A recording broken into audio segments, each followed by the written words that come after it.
Ya pasó una semana sin poder comunicarme con mi hijo, después de la fuerte pelea entre él y mi nuera. Desesperada por la preocupación, fui hasta su casa, pero de repente la llave de repuesto ya no abría la puerta. Al final, tuve que contratar a un cerrajero. Cuando la puerta por fin se abrió, el hombre se volteó de golpe, con la cara pálida. «Usted no debería entrar». Aparté bruscamente su brazo y pasé, y lo que vi dentro de la casa me dejó helada. Pero antes de continuar, asegúrate de estar suscrito al canal y cuéntanos en los comentarios desde dónde estás viendo este video. Nos encantaría saber hasta dónde llegan nuestras historias de venganza. Me senté en la vieja mesa del comedor, en esa pequeña cocina, con una taza de café enfrente que ya estaba completamente fría. El reloj de la pared marcaba exactamente las 9 de la mañana de un martes, y cada tic-tac parecía alargar aún más la angustia en mi pecho. Ya se cumplía una semana desde la última vez que escuché la voz de Esteban, mi hijo, en nuestra habitual llamada matutina. Su voz siempre sonaba cálida, aunque solo fueran unas pocas palabras. «¿Cómo estás, mamá? Estoy un poco ocupado, te llamo en la noche». Pero ahora ya eran 7 días. Ni una llamada, ni un mensaje. Solo un silencio aterrador. Al principio me dije que tal vez estaba ocupado. Esteban es abogado. Su trabajo en el corporativo siempre lo tenía hasta el cuello, lleno de reuniones. O tal vez se le olvidó, como a veces los hijos varones pueden ser algo descuidados con sus madres. Pero llegó el segundo día, luego el tercero, y mis mensajes por WhatsApp solo mostraban las 2 palomitas grises. Enviado, pero nunca se convertían en leído. La preocupación empezó a carcomerme por dentro. Llamé a su número, y cada tono sonaba hasta que la llamada pasaba directo al buzón de voz. «El número que usted ha marcado no se encuentra disponible en este momento». Esa voz fría y repetitiva era como una cuchillada en el corazón. Intenté llamar a Valeria, mi nuera. El teléfono sonaba y sonaba, pero nadie contestaba. Siempre era igual, como si los dos me estuvieran evitando a propósito. No quería pensar mal, pero esa sensación de inquietud crecía dentro de mí, como una tormenta a punto de desatarse. Finalmente, llamé a la empresa donde trabajaba Esteban. La recepcionista me respondió con un tono monótono. «El señor Esteban no ha venido en toda la semana, señora. Tampoco hemos podido contactarlo». Esa frase fue como un golpe. Esteban siempre fue responsable. Jamás faltaría al trabajo sin avisar. Algo estaba muy mal. Ya no podía quedarme sentada. Con las manos temblorosas, agarré las llaves del coche sin siquiera cambiarme la pijama. Desde mi casa en el centro de Querétaro hasta la casa de ellos en las afueras no hay mucha distancia. Pero ese día, cada kilómetro me pareció eterno. Iba manejando con la vista fija en la carretera, pero con la mente hecha un nudo. Veía el rostro de Esteban, su sonrisa radiante el día de su boda, la forma en que me abrazó fuerte y dijo: «Mamá, tranquila, voy a estar bien». ¿Dónde estaba ahora? ¿Dónde estaba Valeria? ¿Por qué nadie me respondía? Cuando doblé por la calle donde vivían, una sensación extraña me invadió. Todo el vecindario estaba tan silencioso que parecía muerto. Las casas con puertas cerradas, cortinas bajadas, como si el mundo entero estuviera dormido. La casa de Esteban y Valeria apareció ante mí, pero ya no parecía el hogar que recordaba. La puerta principal estaba bien cerrada, las cortinas completamente bajadas, sin señales de vida. Bajé del coche, con las piernas pesadas, como si algo invisible me estuviera deteniendo. Toqué el timbre una vez, 2 veces, luego muchas más. El sonido del timbre se perdía en el silencio, pero no se oían pasos, ni una sola respuesta. Pegué la oreja a la puerta de madera con la esperanza de captar aunque fuera un sonido leve, la televisión, agua corriendo, lo que fuera. Pero solo había silencio, un silencio frío y aterrador. Mi corazón latía con fuerza. Saqué la llave de repuesto que Esteban me había dado hace unos años. «Guárdala, mamá, por si Valeria y yo salimos por mucho tiempo», me había dicho con una sonrisa pícara. Puse la llave en la cerradura, pero solo entró hasta la mitad y luego se trabó. Intenté girarla suavemente, luego con más fuerza, pero fue inútil. Habían cambiado la cerradura. Alguien no quería que yo entrara. Me quedé ahí, con la llave todavía apretada en la mano, sintiendo como si el mundo entero se estuviera desmoronando. ¿Por qué habían cambiado la cerradura? Esteban nunca haría algo así sin decírmelo. Valeria tampoco. Ella siempre era atenta. Siempre me llamaba mamá, con una voz dulce. Había algo muy raro. Justo en ese momento, escuché un ruido de golpeteo en la casa de al lado. Don Eugenio, el vecino mayor, estaba arreglando su cerca de madera. Me acerqué, tratando de forzar una sonrisa para ocultar la preocupación que sentía por dentro. «Hola, don Eugenio», dije, con la voz un poco temblorosa. «¿Cómo está? ¿Ha visto a Esteban o a Valeria últimamente?» Don Eugenio se quitó los guantes, se secó el sudor de la frente y me miró con cierta lástima en los ojos. «Hola, doña Soledad», respondió con voz grave. «La verdad también me parece raro. No he visto a ninguno de los dos en toda la semana. La última vez que escuché algo de esa casa fue el martes por la noche. Fue una pelea muy fuerte, señora. Escuché gritos y luego algo que se rompió, como si hubieran lanzado vidrio contra la pared. Sus palabras fueron como un rayo cayendo sobre mí. ¿Pelearon? Esteban y Valeria casi nunca levantaban la voz, al menos no delante de mí. Siempre fueron una pareja armoniosa, tomados de la mano en las comidas familiares, riendo como si nada en el mundo pudiera separarlos. Pero esos gritos, ese sonido de algo rompiéndose, me trajeron recuerdos de los días en que era policía. Escenas de crímenes que investigué, lugares llenos de caos, secretos oscuros detrás de puertas cerradas. Mi instinto de exagente se activó, tan fuerte que no pude ignorarlo. Le agradecí a don Eugenio, tratando de mantener la calma en la voz, y volví al coche. Me temblaban las manos mientras sacaba el teléfono y buscaba el número de un servicio de cerrajería 24 horas que había guardado hace tiempo. «Hola, necesito abrir una cerradura ahora mismo», dije con urgencia. «En las afueras de Querétaro. Por favor, venga rápido». Menos de 20 minutos después, apareció un joven llamado Mario, cargando una vieja caja de herramientas. Observó la cerradura, asintió y se puso a trabajar. Me quedé a su lado, con las manos entrelazadas, tratando de no temblar. Cada segundo pasaba como si fuera un siglo. Finalmente, se escuchó un clic, claro en el silencio.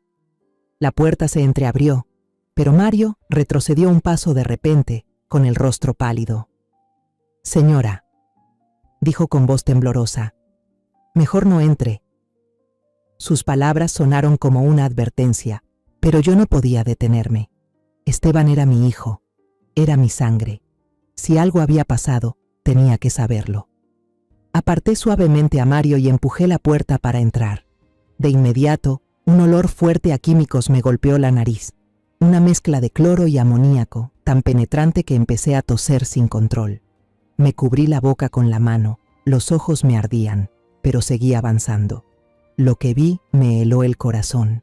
La sala, donde solía sentarme a reír con ellos los fines de semana, era ahora un desastre total. El sillón estaba volcado, como si alguien lo hubiera tirado en un arranque de furia. Una lámpara de mesa yacía hecha pedazos en el suelo, con trozos de vidrio brillando bajo la débil luz que se filtraba por la cortina. Las puertas del armario estaban abiertas de par en par. Había ropa por todas partes, como si alguien hubiera hurgado desesperadamente.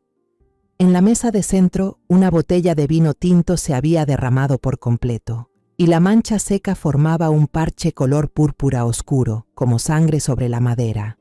Llamé en voz alta, con la voz quebrada. «Esteban, Valeria, ¿hay alguien en casa?» Pero solo el eco de mi propia voz me respondió. Entré al dormitorio. Cada paso me pesaba más. Las sábanas estaban revueltas, las cobijas y almohadas en el suelo. El closet de ambos estaba vacío, ni una sola prenda quedaba.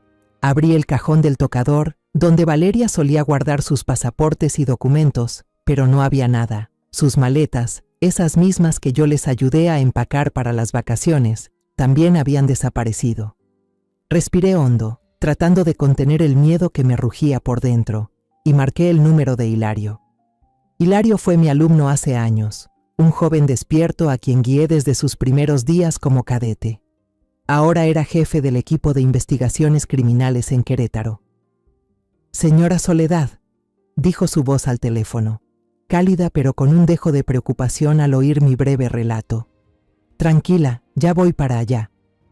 Solo fueron unas pocas palabras, pero su calma era justo lo que necesitaba para no derrumbarme. Menos de una hora después, 2 patrullas se estacionaron frente a la casa. Una era de vigilancia, con luces rojas parpadeando. La otra, del equipo de investigación. De ellas bajaron 2 agentes jóvenes, aún demasiado nuevos en el oficio, para ocultar su incomodidad al enfrentarse conmigo, una excompañera de quien seguramente ya habrían oído hablar. Entraron a la casa, cuadernos en mano, escaneando la escena con una indiferencia que me incomodó profundamente. Caminé detrás de ellos, conteniendo el impulso de dirigirlos como en los viejos tiempos. Dieron una vuelta por la sala, anotaron algo y se detuvieron frente al dormitorio. Uno de ellos, que no debía tener más de 25 años, me preguntó con voz monótona: ¿Cuándo fue la última vez que habló con su hijo, señora García? La pregunta sonaba como un trámite, sin pizca de emoción. Les conté todo, con lujo de detalle. La última llamada de Esteban la mañana del martes pasado, la serie de mensajes que no fueron leídos, la cerradura cambiada, el testimonio del señor Eugenio sobre la pelea y el ruido de cristales rotos. Les señalé el desorden en la habitación, sillas volcadas, lámparas rotas, ropa tirada, y recalqué el fuerte olor a productos de limpieza que aún impregnaba el aire. El segundo agente, con gafas, asintió mirando el closet vacío. «Parece que recogieron sus cosas y se fueron con prisa, señora», dijo, con tono firme, como si acabara de resolver un enigma. «Quizás discutieron y decidieron irse, no es raro». Lo miré, sintiendo cómo la sangre me hervía. ¿No es raro? Ese es mi hijo, Esteban, a quien eduqué para enfrentar los problemas, no para huir. Y Valeria, esa muchacha inteligente y dulce a quien considero como hija, ella jamás se iría sin decir una palabra. Intenté mantener la calma al hablar, pero cada palabra me costaba como si tuviera que arrancarla del pecho. Si se fueron, ¿por qué cambiaron la cerradura? ¿Por qué el piso está tan exageradamente limpio, mientras todo lo demás está hecho un desastre? ¿No huelen el cloro? ¿Quién limpia el suelo así de minucioso justo antes de salir corriendo? Señalé el suelo de la sala, donde la luz del techo revelaba marcas difusas de trapeado, como si alguien hubiera intentado borrar un secreto. 2 policías se miraron, visiblemente incómodos por un momento. El que llevaba gafas anotó algo en su libreta, pero yo sabía que no estaban tomando en serio ese detalle. «Vamos a reportarlo a nuestros superiores», dijo con una voz educada pero distante. Tomaron algunas fotos de la escena, recopilaron los datos personales de Esteban y Valeria y luego armaron un expediente con un título vacío: Desaparición de una pareja. Cuando se disponían a marcharse, me interpuse en la puerta. «No pueden irse así nada más», dije, con la voz temblando por contenerme. «Esto no es una simple fuga. Aquí hay algo mal y necesito que se tomen esto en serio». El policía más joven me miró con una expresión de ligera compasión. «Entendemos cómo se siente, señora García, pero por ahora no hay señales de un crimen. Vamos a investigar más». Esas palabras me cayeron como una bofetada. ¿Entender cómo me siento? No, no pueden. Nadie puede entender lo que se siente cuando tu mundo entero, tu único hijo, tu mayor orgullo, desaparece como si nunca hubiera existido. Cuando se fueron, dejando un sello oficial en la puerta, me quedé allí parada, mirando la casa que ahora no era más que un cascarón frío. Conduje de regreso a casa con la mente en blanco, pero con el corazón pesado.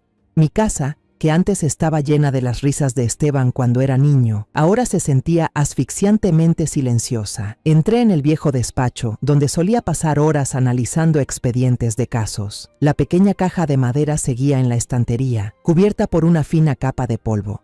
La abrí y saqué la placa de policía de bronce, su superficie opaca por el paso de los años.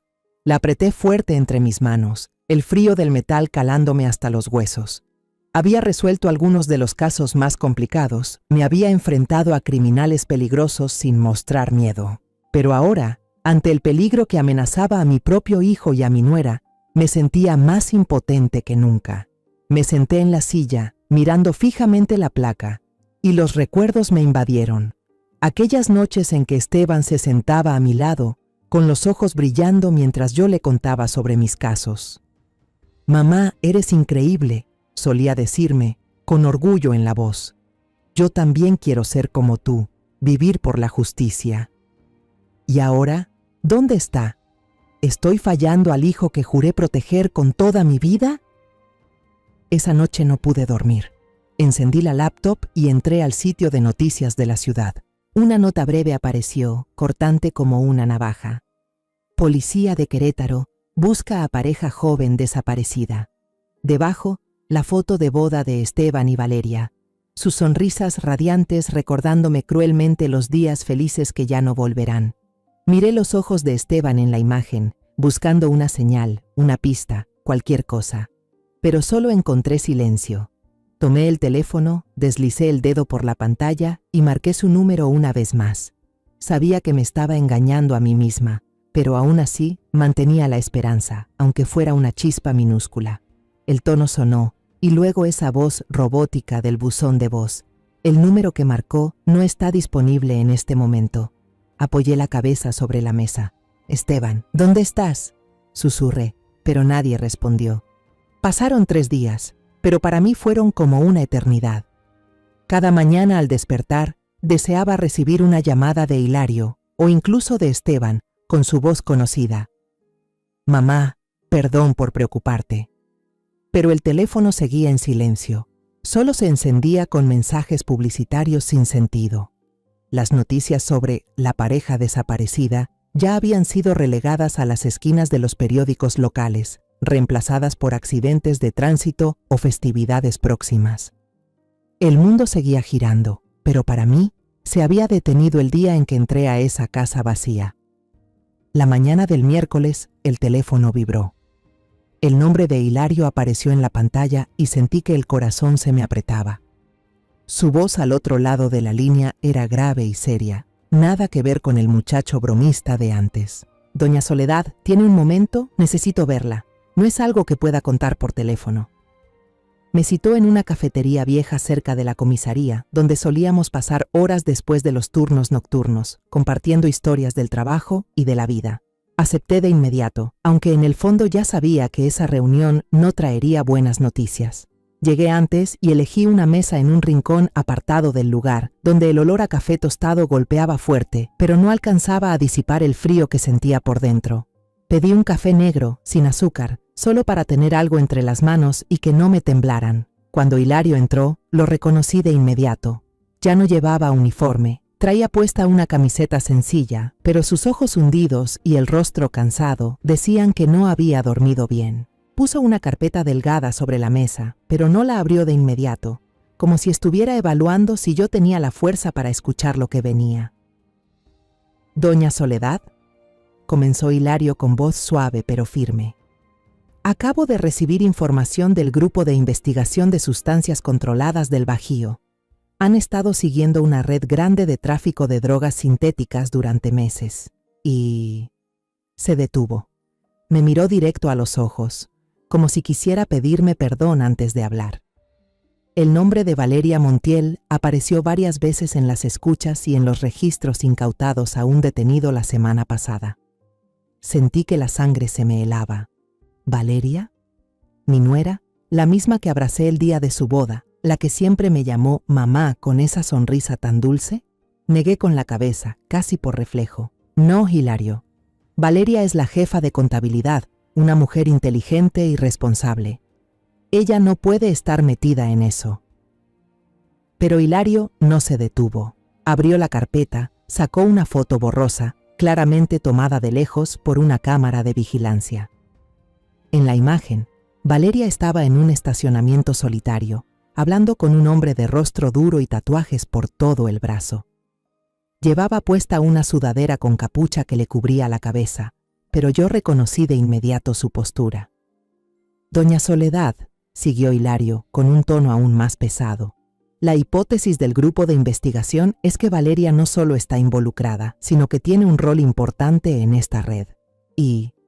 Se detuvo de nuevo, como si supiera que lo siguiente iba a destrozarme. «Creen que Esteban es su cómplice». Me zumbaban los oídos. El vaso sobre la mesa tembló cuando lo rocé sin querer. «No», dije con la voz rota, casi gritando. «No puede ser, Hilario. Tú conoces a Esteban, sabes cómo lo crié. El respeto por la ley fue lo primero que le enseñé desde niño. Esteban preferiría morirse de hambre antes que hacer algo ilegal. Lo miré, esperando ver aunque fuera una chispa de duda en sus ojos, una señal de que él tampoco creía en esa teoría. Pero él solo me devolvió la mirada con esa mezcla de compasión y respeto que ya le había visto antes, cuando yo era su jefa. «Señora Soledad, entiendo cómo se siente», dijo Hilario con voz grave. «Pero todo coincide, la casa desordenada, las cosas desaparecidas, los pasaportes que ya no están. Todo indica que huyeron con prisa. El olor a químicos puede deberse a que intentaron destruir alguna cantidad de droga antes de irse. Y la pelea que escuchó el vecino, tal vez fue porque Esteban y Valeria no se ponían de acuerdo sobre huir al saber que estaban a punto de desmantelar la red». Cada palabra de Hilario era como un martillazo contra mi fe. Pensé en Esteban, en esas noches que se sentaba a mi lado, escuchando mis historias de casos con los ojos brillantes. «Mamá, la justicia es más importante que todo», solía decirme con voz decidida. Pensé en Valeria, la muchacha que siempre organizaba con cuidado la mesa durante las comidas familiares, que siempre me preguntaba cómo me sentía con verdadera preocupación. ¿Cómo podían ser ellos traficantes? ¿Cómo podían traicionar todo lo que yo les enseñé, todo en lo que creía? Hilario empujó el expediente hacia mí, pero no lo toqué. No quería ver más pruebas, no quería ver letras ni imágenes que convirtieran a mi hijo en un criminal. «La policía pronto emitirá una orden de captura contra ambos», dijo Hilario, bajando un poco la voz. «Se lo aviso primero porque la respeto, pero le prometo que seguiré investigando. Hay algo en este caso que no me cuadra, pero aún no puedo asegurarlo». No respondí. Solo asentí de forma mecánica, como una marioneta jalada por hilos. Agradecí a Hilario, me levanté y salí del café. Afuera, el sol brillante de Querétaro me lastimaba los ojos, pero no sentía ni un poco de calor. Todo mi mundo se venía abajo. Caminaba sin saber a dónde iba. Solo sabía que cada paso me dolía como si estuviera pisando mi propio corazón. Conduje de regreso a casa, pero no recuerdo por qué calles pasé. Mi hogar, que antes rebosaba de las risas de Esteban y de cenas familiares, ahora se sentía frío como una tumba. Entré, cerré la puerta de golpe, y una sensación de soledad me aplastó el pecho. Fui directo al estudio, donde aún guardaba recuerdos de mi época en el servicio. La luz tenue del escritorio iluminaba el retrato de David, mi esposo, que falleció hace más de 20 años. Su sonrisa seguía cálida en la foto, pero hoy parecía mirarme con cierto reproche. «Soledad, prometiste cuidar de Esteban», creí escuchar su voz. Sobre la mesa estaba la foto de Esteban el día de su graduación de la Facultad de Derecho. Su sonrisa radiante, sus ojos llenos de fe en el futuro. Me senté, toqué el marco de la foto y los recuerdos regresaron, tan nítidos que dolían. Recordé aquellas noches cuando Esteban era niño, encogido junto a mí en el sofá, los ojos bien abiertos mientras le contaba sobre los casos. «¿Cómo atrapaste a ese ladrón, mamá?», me preguntaba con curiosidad. Le hablaba sobre la justicia, la verdad, la responsabilidad de proteger a los inocentes. «Quiero ser como tú cuando sea grande», me decía, y yo creía que le estaba inculcando los valores correctos. Cuando Esteban decidió ser abogado para una gran empresa, sentí tanto orgullo que casi lloro. «Mi hijo eligió un camino honesto», pensé, y soñé con el día en que lograría algo grande. Luego Valeria entró en nuestras vidas. La primera vez que Esteban la trajo a casa para presentarla, quedé impresionada de inmediato. Una chica joven, con el cabello negro y largo, una sonrisa suave y una manera de hablar inteligente y encantadora. «Mamá, ella es Valeria», presentó Esteban, con los ojos brillando de felicidad. Valeria era la jefa de contabilidad en la misma empresa que Esteban, un puesto que requería precisión y confianza. Me abrazó y me llamó mamá con una voz cálida y pensé, mi hijo ha encontrado a la compañera perfecta. Quise a Valeria como a una hija, incluso me imaginaba el día en que tendría a mi primer nieto en brazos, oyendo voces infantiles corriendo por esta casa. Pero ahora, a la luz de lo que reveló Hilario, esos recuerdos se distorsionan, como un cuadro manchado. Recuerdo una visita sorpresa un fin de semana. Valeria abrió la puerta con su sonrisa habitual, pero había algo tenso en su mirada. «¿Mamá? ¿Por qué no avisó que venía?», dijo en tono de broma, pero apretaba el borde de la puerta con fuerza. Me invitó a pasar a la sala, preparó té, pero cuando fui a la cocina a buscar más agua, se apresuró a detenerme. La cocina está hecha un desastre, mamá, mejor siéntese a descansar, dijo con una sonrisa forzada. En ese momento pensé que solo era vergüenza, pero ahora me pregunto, ¿qué estaba escondiendo en esa cocina? Otro recuerdo vino a mi mente, más claro aún. En mi fiesta de cumpleaños hace unos meses, les pregunté a los dos sobre sus planes de tener hijos. Valeria sonrió y respondió con alegría. Sí, lo hemos estado pensando, pero queremos esperar a que el trabajo esté más estable. Pero yo noté la mirada de Esteban solo por un segundo. Esa mirada no tenía el brillo de siempre, sino preocupación, como si escondiera un gran secreto. Bajó rápidamente la vista hacia su plato, pero yo lo vi, y ahora ese momento me atraviesa como una daga. Esteban, ¿qué querías decirle a tu madre? ¿Por qué no lo hiciste? Una tarde, pasé a dejarles algo de comida casera. Al entrar en la sala, vi por casualidad una caja de cartón grande, sin etiquetas, envuelta cuidadosamente con cinta adhesiva, escondida detrás de la estantería. Se veía fuera de lugar, no encajaba con nada más en la casa. ¿Qué es eso?, pregunté sin pensarlo. Valeria apareció desde el dormitorio, con una sonrisa algo tensa. «Ah, es un regalo para un cliente importante, mamá», respondió rápido, casi demasiado rápido. «Son muy exigentes, por eso lo envolví así». Asentí con la cabeza, sin pensar mucho más, pero ahora, la imagen de esa caja vuelve a mí como una gran incógnita. ¿Un regalo? ¿O algo mucho más oscuro? Todas esas piezas de recuerdos que antes parecían inofensivas, ahora encajan en una imagen aterradora. Las sutiles evasivas de Valeria, la mirada preocupada de Esteban, la caja misteriosa. Me senté allí, aún apretando el portarretratos, y la tristeza fue dando paso a otra cosa. Una frialdad decidida, como una llama que se levanta desde las cenizas. No creo en la hipótesis de la policía. Esteban no pudo haber sido cómplice. Mi hijo no era ese tipo de persona. Y si Valeria realmente estaba involucrada con drogas, tal vez Esteban lo descubrió, y por eso fue la discusión que don Eugenio escuchó. Es posible que la policía esté siguiendo la pista equivocada y yo no puedo quedarme sentada esperando que lo corrijan. Me puse de pie, fui hacia la estantería y tomé la linterna de alta potencia que aún conservaba de mis años como policía. Pesaba en mi mano como un recordatorio de los días en que enfrentaba la oscuridad sin miedo. Agarré el llavero, revisé mi celular y miré una vez más la foto de Esteban. «Te voy a encontrar, hijo», susurré, con voz temblorosa pero llena de determinación. «Sea cual sea la verdad, la voy a descubrir». Manejé de regreso a la casa de Esteban y Valeria, aunque ya había oscurecido. Tomé el teléfono y marqué el número de Hilario sin dudarlo ni un segundo. Cuando contestó, no pregunté, no supliqué, simplemente informé, con una voz tan fría como cuando aún me paraba frente al equipo de investigación. «Hilario, necesito volver a entrar a la casa. Su hipótesis tiene fallas. Dame 30 minutos, no como madre, sino como policía». Tal vez mi tono lo tomó por sorpresa. Guardó silencio unos segundos y luego respondió: «Señora Soledad, esto no está dentro del protocolo, pero está bien, la veré allí. 30 minutos». Llegué antes, me planté frente a la casa de Esteban y Valeria, que ahora solo era una sombra oscura. El sello de la policía seguía pegado en la puerta, pero no era un obstáculo para mí. Hilario apareció poco después, con una mirada que mezclaba preocupación y respeto. «Señora Soledad, solo la dejaré entrar si voy con usted. Y no se puede alterar la escena». Asentí con la cabeza, sin ganas de perder tiempo discutiendo.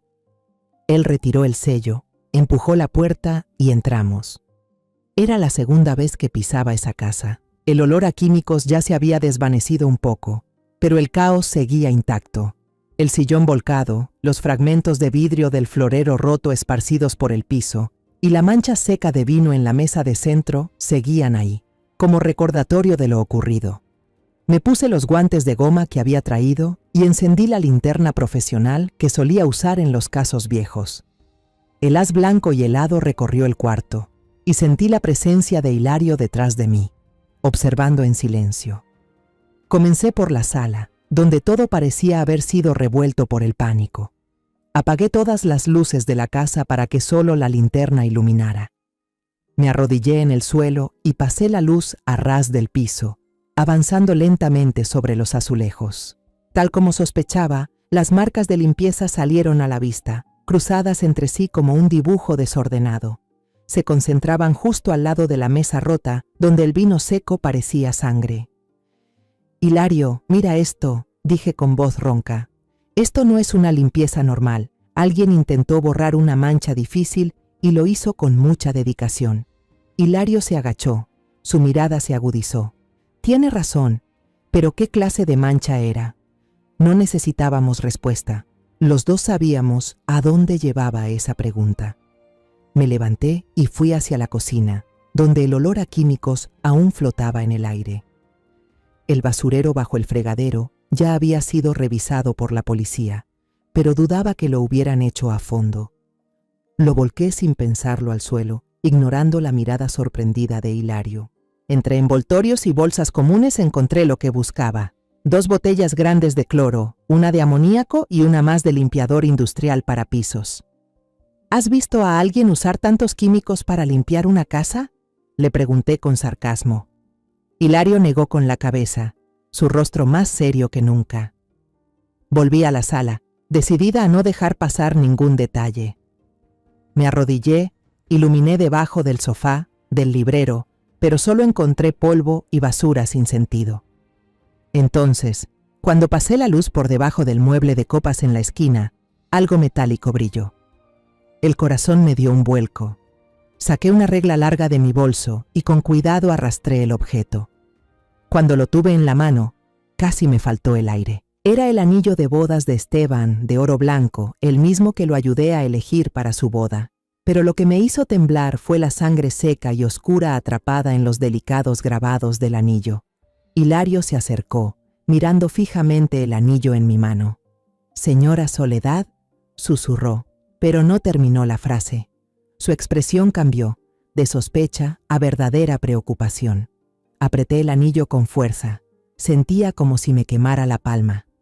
«Esto es sangre, Hilario», dije, con la voz temblorosa pero firme. «Y apuesto a que es de Esteban». No me atrevía a seguir pensando, pero la imagen de mi hijo, herido, tirado en algún lugar de esa casa, me hizo arder los ojos. Sabía que necesitaba más información y solo los vecinos podían ayudarme. Salí de la casa y fui directo a casa de doña Pilar, una anciana que vivía justo detrás de la casa de Esteban. Doña Pilar estaba sentada en un sillón, tejiendo bajo la luz cálida de una lámpara. Al verme, sonrió, pero su sonrisa se desvaneció al notar mi expresión. «Doña Pilar», dije, tratando de mantener la calma, «necesito su ayuda. La noche del martes pasado, ¿vio o escuchó algo raro en casa de Esteban?». Doña Pilar entrecerró los ojos y dejó el tejido a un lado. «Déjeme pensar», dijo con voz grave. «Esa noche hubo algo de truenos. No pude dormir. Como a eso de la medianoche, escuché que se abría la puerta trasera de su casa. Eso fue raro, porque normalmente ellos solo usan la puerta principal. Me dio curiosidad, así que corrí un poco la cortina y miré. Vi a la muchacha, Valeria, sola, tratando de arrastrar una maleta grandísima desde la casa hasta su coche. Se veía que estaba luchando con ella. La maleta pesaba mucho. El coche ya estaba estacionado justo frente a la puerta trasera. El corazón se me encogió. «¿Vio a Esteban?», pregunté, con la voz entrecortada. Doña Pilar negó con la cabeza, firme. «No, estaba sola. Después de meter la maleta al maletero, se fue deprisa. Las llantas chillaron al arrancar, me acuerdo bien». Sus palabras fueron como un cuchillo. Valeria, sola, arrastrando una maleta sospechosamente pesada, a medianoche, por la puerta trasera. No quería pensar lo peor, pero la imagen del anillo con sangre volvió a mi mente, y tuve que morderme el labio para no romper en llanto frente a la anciana. Volví junto a Hilario, que estaba parado junto al coche patrulla, con el rostro tenso. «Hilario», le dije con la voz ronca. Valeria salió por la puerta trasera, sola, con una maleta que parecía demasiado pesada. ¿Por qué hacerlo a escondidas? ¿No le parece raro? Hilario no respondió de inmediato. Me miró, con un instante de duda en los ojos, pero luego sacó su teléfono y dijo con voz firme: necesito que venga el equipo de criminalística ya. Al jardín trasero, ahora.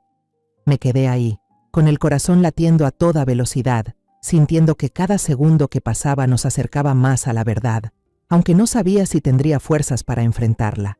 Menos de una hora después, el pequeño jardín detrás de la casa estaba iluminado por los reflectores del equipo de investigación. El ruido de los equipos y las voces graves de los peritos rompían el silencio de la noche. Me paré a unos metros de ellos, con las manos entrelazadas, tratando de no temblar. Un técnico, vestido con un overol blanco, pasó lentamente una linterna UV por el camino de concreto que iba desde la puerta trasera hasta el portón. La luz violeta barría la superficie y yo contuve la respiración, esperando alguna señal, lo que fuera. Se detuvieron en un rincón del césped, justo al lado de la puerta trasera. Otro agente, con guantes puestos, sacó un frasco con una solución de luminol. Rociaron el pasto, y en la oscuridad comenzaron a aparecer unas manchas azuladas extrañas, como estrellas perdidas en un cielo negro. Eran señales de sangre, sangre que había sido limpiada cuidadosamente pero no del todo. Las manchas formaban un rastro tenue que iba hacia el portón. Sentí que las piernas me fallaban, pero me mordí el labio con fuerza, obligándome a mantenerme en pie. Al mismo tiempo, otro investigador levantó la mano en señal de aviso, señalando el pasillo de concreto. Bajo la luz inclinada de los faros, se hizo visible una marca larga y borrosa. No era una huella de llanta ni una pisada. Era la marca de algo pesado que había sido arrastrado por el concreto, desde la puerta trasera hasta la entrada. Señora Soledad, debería ver esto, dijo, con voz grave pero cargada de tensión. Me acerqué. Cada paso era como pisar mi propio miedo.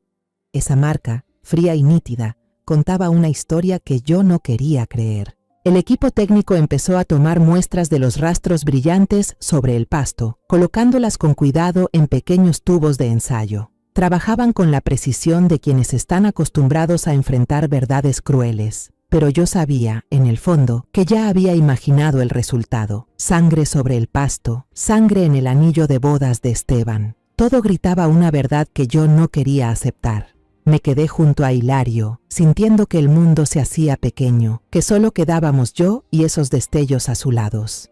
Hilario, dije con voz temblorosa pero con cada palabra tan filosa como el acero. Esteban no se fugó. Según mi hipótesis, mi hijo fue asesinado aquí mismo, en esta casa. Valeria limpió la escena con químicos. El anillo de boda se soltó durante el forcejeo. Probablemente hubo una pelea. Después, ella arrastró el cuerpo del niño, tal vez envuelto en una cobija o algo así, hasta la entrada trasera, donde un auto ya lo esperaba. Esa maleta pesada que doña Pilar vio no tenía ropa ni pertenencias. Llevaba a Esteban. Cada palabra que salía de mi boca era como una puñalada en mi propio corazón. Sentía que me faltaba el aire, pero no podía detenerme. La lógica de una policía había desplazado el dolor de una madre. Miré a Hilario, esperando que me contradijera, pero él solo guardó silencio, con los ojos llenos de tristeza. Señora Soledad, empezó a decir, pero entonces su teléfono vibró. Contestó. Escuchó en silencio y vi cómo su rostro se endurecía. Terminó la llamada y se volvió hacia mí con voz grave. Acaban de llegar los resultados rápidos. La muestra de sangre en el pasto coincide con el ADN de Esteban. Me quedé paralizada, sintiendo que el suelo se desmoronaba bajo mis pies. Ya me había preparado, ya había dicho en voz alta aquella hipótesis, pero cuando la verdad fue confirmada, se sintió como un golpe que me dejó sin aliento. Esteban, mi hijo, mi sangre, había sangrado en la misma casa que una vez llamó hogar. Me llevé la mano al pecho, tratando de respirar, pero las lágrimas ya corrían por mis mejillas, calientes y llenas de dolor. ¿Por qué, Esteban?, susurré, pero nadie respondió. Hilario puso su mano sobre mi hombro, un gesto suave pero lleno de peso. Señora Soledad, lo siento mucho, dijo con voz ronca. Pero usted tenía razón, esto ya no es una desaparición. Sacó su radio y su voz firme resonó en la noche. A todas las unidades, atención. Cambiar el caso de desaparición a homicidio. Principal sospechosa, Valeria Montiel. Emitir orden de captura a nivel nacional. Información de identidad y placas del vehículo serán enviadas de inmediato. Nivel de peligro, extremadamente alta. Después de que los resultados de ADN confirmaran que la sangre en el jardín era de Esteban, la policía entró en máxima alerta. La orden de captura contra Valeria Montiel fue enviada a todas las estaciones del país. Su imagen apareció en los noticieros, en pantallas gigantes en las terminales de autobuses y en volantes pegados en los mercados. Yo me sentaba en una casa vacía, viendo pasar las noticias en la televisión, y cada vez que veía el rostro de Valeria, sentía que el corazón se me retorcía. ¿Cómo pudo hacer algo así? ¿Cómo pudo traicionar a Esteban, traicionarme a mí? El equipo de investigación de delitos cibernéticos intervino. Accedieron a los datos del sistema de reconocimiento automático de matrículas en las autopistas federales. Solo unas horas después, Hilario me llamó con voz apresurada. Señora Soledad, tenemos una pista. El auto de Valeria pasó por el peaje de la autopista 45D en dirección oeste, hacia Guanajuato. La hora fue la 1 de la mañana, solo unas horas después de que doña Pilar la vio salir. Apreté con fuerza el teléfono, sintiendo que me aferraba a un hilo delgado que podía llevarme a la verdad. ¿Estás seguro, Hilario?, pregunté, aunque sabía que él nunca informaba nada sin verificar bien. Seguro, señora, respondió. Estamos revisando todos los negocios a lo largo de esa ruta. 2 días después, apareció una pista importante. Hilario me llamó, esta vez con un tono ligeramente emocionado. Señora Soledad, un empleado de una gasolinera en las afueras de Silao reportó algo. Vio la alerta de búsqueda y reconoció a Valeria. ¿Puede venir al departamento ahora mismo? No dudé. Agarré las llaves del coche y salí disparada hacia la estación de policía. Cuando llegué, Hilario ya me esperaba, junto a un muchacho delgado que no parecía tener más de 20 años, con uniforme de gasolinera. Se llamaba Juan, su voz era clara pero temblorosa mientras contaba. Como a las 2 de la mañana de ese día, un sedán plateado se detuvo en la estación. La mujer que lo conducía llevaba una sudadera con capucha que le cubría la cabeza. Pagó en efectivo. Se veía rara, todo el tiempo miraba por el retrovisor como si alguien la estuviera siguiendo. Hilario se inclinó hacia él y preguntó, ¿viste algo más, Juan? ¿Cualquier detalle? Juan asintió. Sus ojos se iluminaron como si acabara de recordar algo. Sí, cuando le devolví el cambio, vi que en el dorso de su mano derecha tenía un rasguño largo, aún sangrante. Le pregunté si estaba bien, se sobresaltó, retiró la mano de inmediato y murmuró algo sobre haberse lastimado al arreglar el auto, y luego se fue a toda prisa. Me quedé ahí, escuchando cada palabra de Juan, y la imagen de Valeria apareció en mi mente. Ya no era la muchacha dulce de las cenas familiares, sino una mujer desesperada, huyendo en la noche. El rasguño en su mano. ¿Sería resultado de un forcejeo con Esteban? Cerré el puño. Las uñas se me clavaron en la palma, pero no sentí dolor. Solo había rabia y el ardor de la pérdida.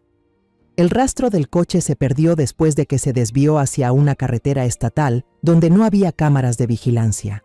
La búsqueda se extendió por casi una semana más y cada día que pasaba era un infierno. Casi no comía, no dormía, solo me sentaba junto al teléfono, esperando una llamada de Hilario. Cada vez que sonaba, el corazón se me encogía, mezcla de esperanza y temor, hasta que, en una tarde gris, llegó esa llamada. Hilario habló. Su voz era grave pero urgente. Señora Soledad, encontramos el coche. Una patrulla del estado de Jalisco lo halló en un camino de tierra cerca de una granja abandonada. Las placas coinciden. Quise correr al lugar, pero Hilario me detuvo. Señora Soledad, el equipo forense está trabajando. Quédese en casa, le avisaré en cuanto haya noticias. A regañadientes acepté, pero no podía quedarme quieta. Caminaba de un lado a otro en la sala, mirando la foto de boda de Esteban y Valeria sobre la repisa. Sus sonrisas ahora parecían una burla. Una hora después, Hilario volvió a llamar, y el tono de su voz me hizo saber que las noticias no eran buenas. Señora Soledad, abrimos la cajuela. Se detuvo, como buscando la manera más suave de decirlo. Dentro, el forro de la cajuela estaba empapado de sangre. El análisis rápido indica que la cantidad de sangre es demasiado grande para provenir de una sola herida. La víctima seguramente perdió la vida. Sentí que las piernas me temblaban, pero Hilario no había terminado. También encontramos un pequeño paquete envuelto en plástico rasgado. Contenía droga sintética, del tipo que la Unidad de Investigación de Narcóticos está buscando. Puede que se haya caído cuando Valeria movía algo. Quería que se detuviera, pero Hilario siguió hablando, con la voz entrecortada. Y había algo más, metido en una esquina de la cajuela. Una bufanda de lana, azul marino con rayas grises. No necesitaba escuchar más. Esa era la bufanda que yo misma le tejí a Esteban para su cumpleaños el año pasado. El regalo que elegí porque te queda bien, se ve fuerte y cálida. Me desplomé en el sofá. El teléfono se me cayó de las manos. Esa bufanda, el último regalo que le hice a mi hijo, ahora estaba en una cajuela llena de sangre. La prueba final de que Esteban ya no estaba. Con esas pruebas irrefutables, la orden de captura contra Valeria fue elevada al nivel más alto. Su expediente fue enviado a Interpol, convirtiéndola en una asesina buscada internacionalmente. Las 3 semanas siguientes fueron el periodo más largo de mi vida. Cada día que pasaba, sentía que vivía en una pesadilla sin salida. La esperanza de encontrar a Esteban, aunque fuera solo su cuerpo, se hacía cada vez más tenue, como una vela que parpadea con el viento. El impulso de una investigadora que alguna vez me hizo fuerte, ahora se había apagado, dando paso al dolor persistente de una madre que ha perdido a su hijo. Casi no salía de casa, solo me sentaba junto al viejo teléfono, con los ojos clavados en la pantalla, esperando una llamada de Hilario. Cada vez que sonaba, el corazón se me encogía, entre la esperanza y el miedo. Pero la mayoría de las veces solo eran llamadas equivocadas o vecinos preguntando cómo estaba, lo que me sumía más en la desesperación. Vivía como un fantasma, deambulando por la casa vacía que antes estaba llena de las risas de Esteban. No me atrevía a tocar sus recuerdos, la bufanda que tejí, su foto de graduación, porque solo con mirarlos sentía que me faltaba el aire. Pero tampoco podía apartar la vista, como si dejar de mirar fuera hacer que Esteban desapareciera para siempre. Cada noche me acostaba en la cama con los ojos bien abiertos en la oscuridad, tratando de imaginar el rostro de mi hijo, de recordar su voz. «Mamá, voy a estar bien», me decía, pero ahora lo único que tengo en las manos es un anillo de bodas manchado de sangre y un dolor que no se va. Y entonces, una mañana temprano, cuando apenas despuntaba el alba, el teléfono vibró. El nombre de Hilario apareció en la pantalla y contesté con las manos temblorosas. «Señora Soledad», dijo su voz, aliviada pero tensa. «La tenemos. Capturamos a Valeria». Me quedé inmóvil, sintiendo que el mundo entero se detenía. ¿Dónde está ella?», pregunté, con la voz quebrada. Hilario explicó, hablando rápido pero claro. «Recibimos un aviso de un informante dentro de una banda en Sinaloa. Quería derribar a su rival, así que delató un cargamento grande de droga que estaba por cruzar la frontera. La Policía Federal y la Marina hicieron una redada en una bodega vieja en las afueras de Culiacán. Arrestaron a toda la banda, confiscaron cientos de kilos de mercancía ilegal, y entre ellos estaba Valeria Montiel». Me senté en una silla, con la mano en el pecho, tratando de respirar. Hilario siguió. «Ya no es la misma, señora Soledad. El cabello enmarañado, la ropa sucia, la mirada perdida. Cuando la esposaron, no se resistió, solo se quedó quieta, como si ya supiera que este día llegaría. Sus palabras dibujaron un retrato de Valeria. Ya no era la mujer inteligente y dulce que una vez amé, sino una criminal acorralada. Quise sentir alivio, pero en su lugar solo había un vacío helado que se extendía dentro de mí. La noticia del arresto se propagó como fuego. Cuando encendí la televisión, la imagen de Valeria escoltada aparecía en todos los canales. Ella bajaba la cabeza, el cabello le cubría el rostro y llevaba las manos esposadas detrás de la espalda, caminando entre 2 policías. El titular en la pantalla me hizo estremecer. asesina de su esposo, cabecilla oculta de una red de narcotráfico internacional. Todo México quedó conmocionado al descubrir que una contadora de apariencia intelectual era en realidad una asesina despiadada. Apagué la televisión, incapaz de ver su rostro un segundo más. Ella me había arrebatado a Esteban, había destruido todo lo que tenía, y ahora estaba ahí, frente al mundo entero, como una completa desconocida. Esa tarde, Hilario volvió a llamar con una voz grave y llena de respeto. Señora Soledad, Valeria ya fue trasladada a Querétaro. El primer interrogatorio será mañana por la mañana. Le pedí permiso a mi superior. Usted puede venir y observar desde el vidrio unidireccional. Usted fue quien marcó el rumbo correcto de esta investigación. Merece escuchar la verdad. Asentí, aunque él no pudiera verme. Gracias, Hilario, respondí con voz ronca.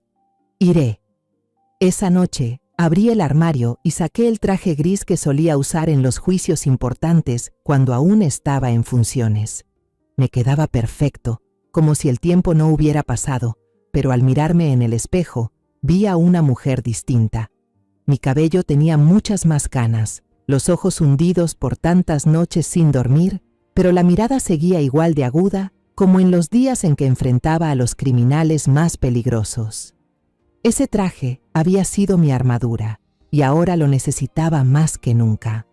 Alicé las solapas, respiré hondo y me susurré a mí misma. Soledad, tienes que ser fuerte. Por Esteban. No pude dormir esa noche. Me senté en la sala, mirando la foto de boda de Esteban y Valeria sobre la repisa. La sonrisa de ambos fue alguna vez mi mayor alegría, pero ahora era como una herida que no dejaba de sangrar. Pensé en Valeria, en las veces que me abrazó, que me llamó mamá, con esa voz dulce. ¿Cómo pudo hacer algo así? ¿Cómo pudo matar a mi hijo y seguir viviendo como si nada? El dolor se mezclaba con la rabia, pero por encima de todo, deseaba la verdad. Necesitaba oír de la propia boca de Valeria por qué lo hizo, por qué me quitó a Esteban, por qué me arrebató todo. A la mañana siguiente, conduje hacia la comisaría. Cada giro de las ruedas me acercaba más a un abismo. Hilario me esperaba en la entrada, con una mirada respetuosa, pero también con una pizca de preocupación. ¿Está bien, señora Soledad?, preguntó en voz baja. Asentí, aunque sabía que no estaba bien en lo absoluto. Llévame adentro, Hilario, dije con firmeza. Necesito verla. Me condujo por los pasillos conocidos, los mismos que recorrí muchas veces como policía. Ahora solo era una madre, cargando con el dolor y la determinación de enfrentar a quien destrozó a su familia. La sala de interrogatorios era fría como el hielo, con una mesa metálica gris y 3 sillas rígidas. Me paré en la sala de observación a unos pasos de distancia, mirando a través del vidrio unidireccional. Hilario estaba a mi lado, en silencio, pero podía sentir la tensión en su respiración. Crucé los brazos, intentando mantenerme firme, aunque las piernas me temblaban. Valeria, la nuera a quien alguna vez quise, estaba por entrar, y yo sabía que lo que estaba por escuchar cambiaría todo. 2 policías escoltaron a Valeria hacia adentro. Llevaba puesto un uniforme de prisionera color naranja, ancho y desaliñado. Su cabello negro, antes largo y sedoso, ahora estaba apelmazado, opaco, como un nido de pájaros abandonado. Las manos esposadas descansaban sobre la mesa. Ella mantenía la cabeza agachada, con los ojos clavados en sus dedos temblorosos. La miré, intentando encontrar en ella a la joven que solía llamarme mamá, con una sonrisa radiante, pero solo vi a una extraña, demacrada y aterrada. Sentí un nudo en el pecho, no por lástima, sino por la verdad de que fue ella quien le arrebató la vida a Esteban. El oficial encargado del interrogatorio, un hombre mayor de cabello canoso y voz grave como la piedra, se sentó frente a Valeria. No tenía prisa. Abrió el expediente, sacó cada evidencia y la colocó sobre la mesa con una precisión escalofriante. Primero fue una foto del anillo de bodas de Esteban, con sangre seca incrustada en la hendidura del grabado. Encontramos esto debajo del aparador de las copas, dijo, con voz monótona. Valeria se estremeció levemente, pero no levantó la cabeza, solo apretó más las manos. Después vino el informe forense, lleno de cifras y términos técnicos que describían una cantidad enorme de sangre en la cajuela del coche. No se trata de una herida menor, recalcó el oficial. Es la cantidad de sangre de alguien que ha perdido la vida. Valeria se mordió el labio. Sus hombros empezaron a temblar. Luego puso sobre la mesa una copia de la declaración de Juan, el empleado de la gasolinera, donde describía un rasguño largo en su brazo. Dijo que usted parecía desesperada, como si estuviera huyendo, agregó el oficial con una mirada fría. Valeria seguía en silencio, pero yo noté que luchaba por mantenerse serena. Finalmente, colocó sobre la mesa la bufanda azul marino con rayas grises, el regalo que tejí con mis propias manos para Esteban. ¿Cómo explica esto?, preguntó. Esta vez, su tono tenía un matiz de acusación. Valeria levantó la vista, y al ver la bufanda, su muro de defensa se vino abajo. Sus hombros se sacudieron. Sollozos ahogados se escaparon de su garganta, que pronto se convirtieron en un llanto incontenible, tan desgarrador que sentí como si me desgarrara el pecho. «Yo no quería», murmuró, con la voz rota entre lágrimas. Entre sollozos, Valeria comenzó a hablar, con un tono entrecortado, como si se aferrara a la última chispa de fuerza que le quedaba. Todo empezó con unas inversiones. Perdí mucho dinero. Contó que en secreto había usado los ahorros de ambos para invertir en la bolsa, con la esperanza de obtener ganancias rápidas. Pero el mercado colapsó y lo perdió todo. Las deudas con prestamistas crecieron. Las llamadas amenazantes llegaban en plena madrugada. Pero su orgullo era tan grande que no se atrevió a decirle nada a Esteban, y mucho menos a pedirme ayuda. No quería que mamá pensara que fracasé. Sollozó, y sentí como si una daga me atravesara el corazón. Mamá. Aún me llamaba así, incluso en este momento. Contó que, en medio de la desesperación, apareció una vieja conocida que la convenció de transportar mercancía con la promesa de una gran paga. Solo un viaje, repitió con voz temblorosa. Solo un viaje bastaría para saldar todo. Pero un viaje se convirtió en varios. El dinero fácil la cegó, y de ser una simple transportista, terminó almacenando droga en su propia casa. Yo, detrás del vidrio, apretaba con fuerza el borde de la silla, sintiendo que la sangre me hervía. Ella había convertido el hogar de Esteban en una bodega de crímenes, y mi hijo, un hombre que siempre luchó por la justicia, fue quien pagó el precio. Esteban lo descubrió, continuó Valeria, abrazándose la cabeza como si quisiera ahuyentar los recuerdos. Él vio las llamadas a escondidas, las salidas nocturnas. Aquella noche encontró un paquete escondido en el closet. Se detuvo, con lágrimas resbalando por su rostro. No me gritó, solo me miró, con una expresión llena de decepción. Me dijo: «Valeria, mañana en la mañana vamos a ir a la comisaría. Tienes que entregarte, lo vamos a enfrentar juntos». Sentí que no podía respirar. Esteban, mi hijo, había hecho lo que siempre le enseñé: enfrentar la verdad, elegir la justicia, aunque duela. Pero Valeria, ella eligió otro camino. Entré en pánico, contó ella, con la voz hecha pedazos. Tenía miedo de ser arrestada, de ir a la cárcel, de perderlo todo. Empecé a meter cosas en la maleta, quería huir. Esteban me detuvo. Tuvimos un forcejeo. Él me agarró del brazo, no me dejaba ir. Yo solo quería escapar, así que lo empujé. Se quedó en silencio, el llanto atorado en la garganta. Él tropezó.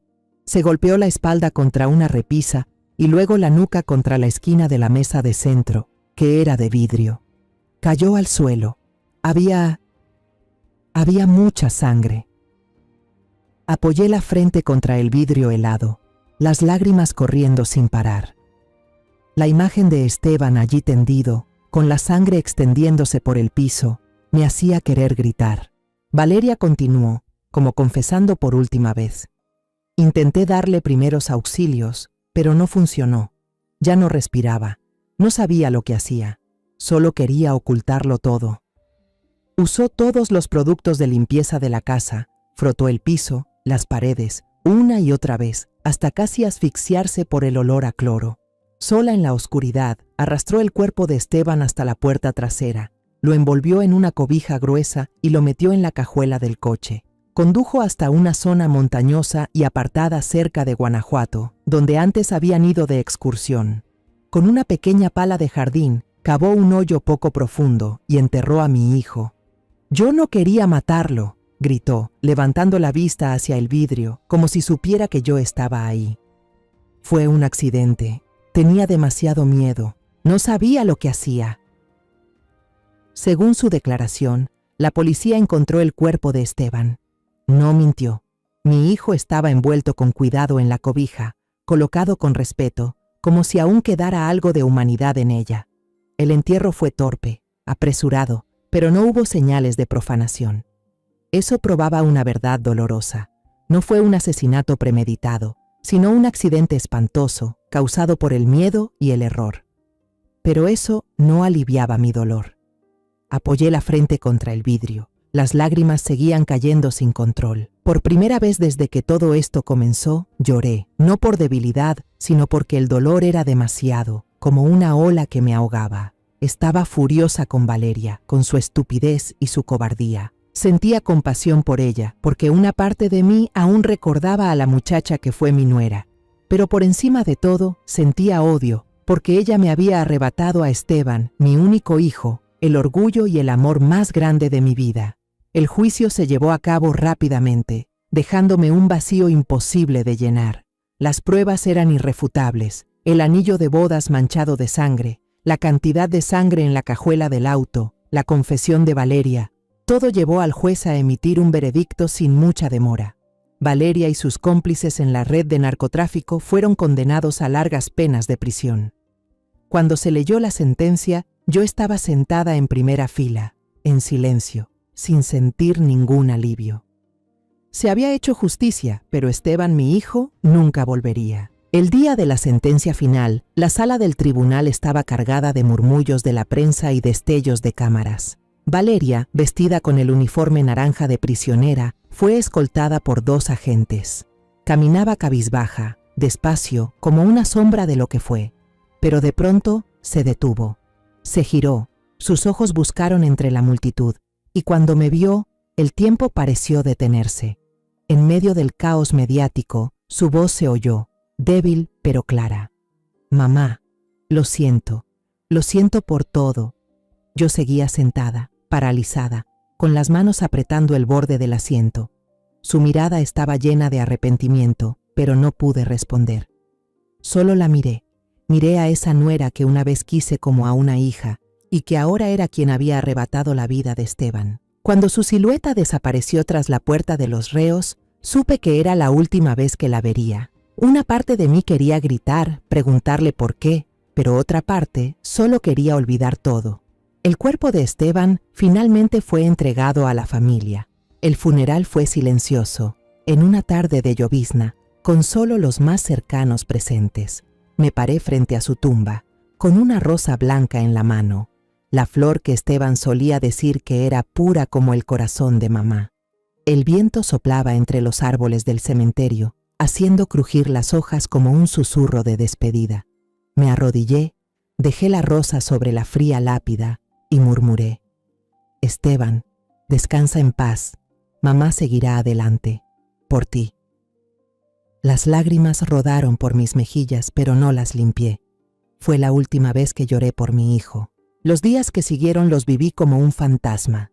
Mi casa, que antes estaba llena de risas, ahora era demasiado grande, demasiado silenciosa.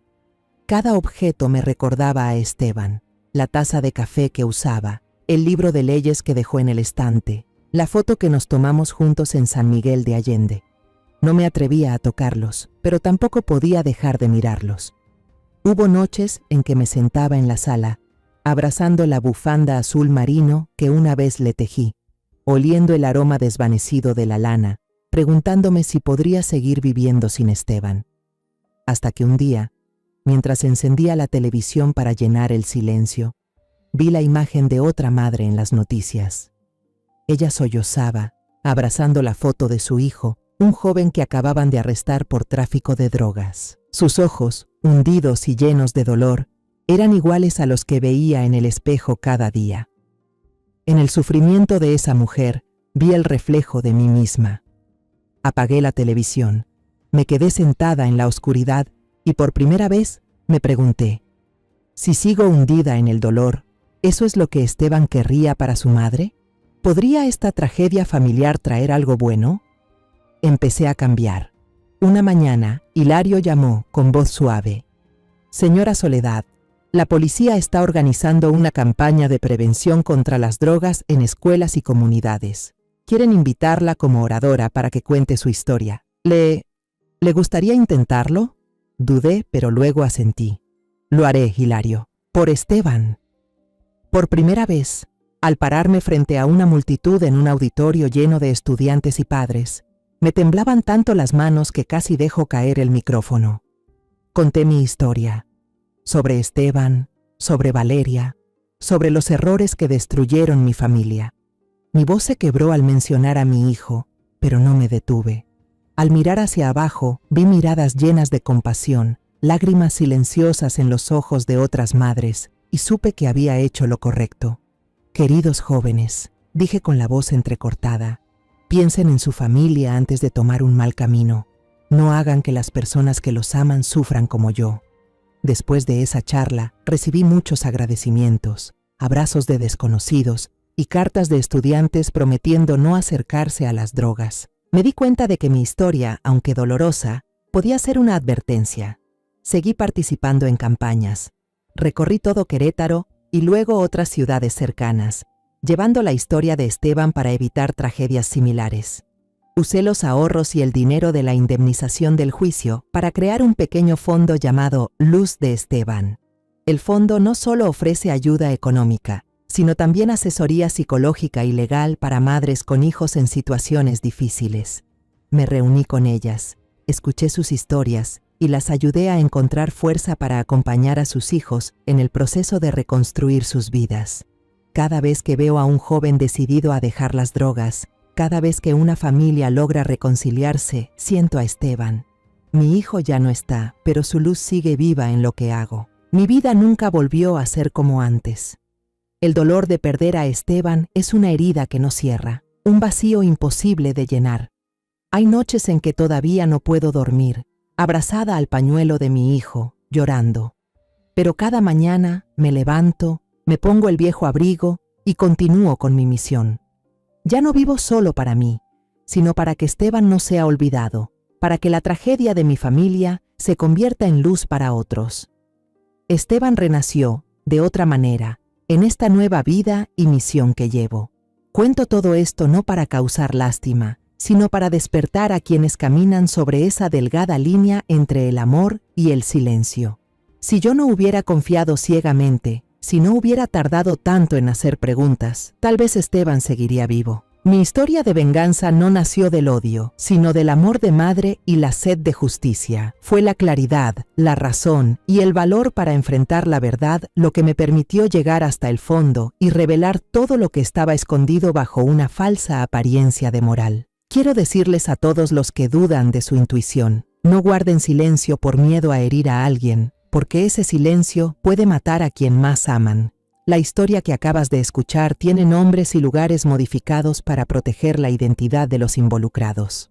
No la contamos para juzgar, sino con la esperanza de que alguien escuche y se detenga a reflexionar.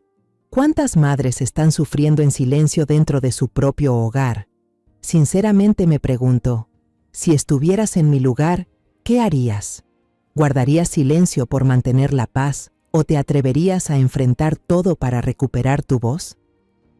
Me encantaría saber tu opinión sobre esta historia de historias que duelen, o cualquier sugerencia que tengas para mejorar nuestro contenido. Dios siempre bendice, y estoy segura de que el valor nos llevará a días mejores. Mientras tanto, en la pantalla final te dejaré 2 de las historias más queridas del canal. Creo que te van a sorprender. Gracias por acompañarme hasta este momento.